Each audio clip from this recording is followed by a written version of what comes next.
Hi mga mahal, ang ating topic ngayon ay tinatanong ni Rolando.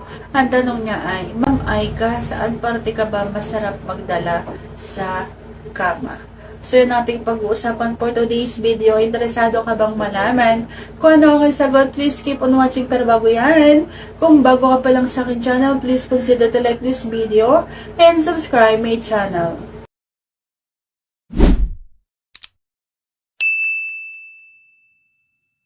Kapag ako ang nagtatrabaho, sigurado kahit ano, kahit saan, masarap.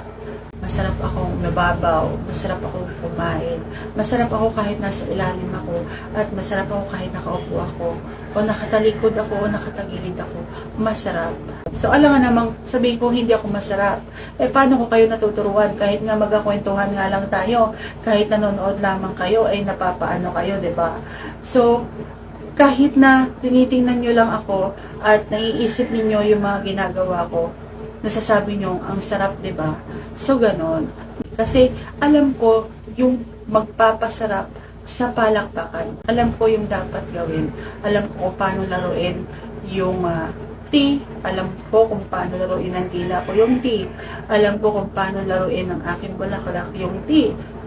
So, alam ko kung paano laruin. Kasi, 'di ba, lahat gagawin mo kapag mahal mo ang taong kapareha mo.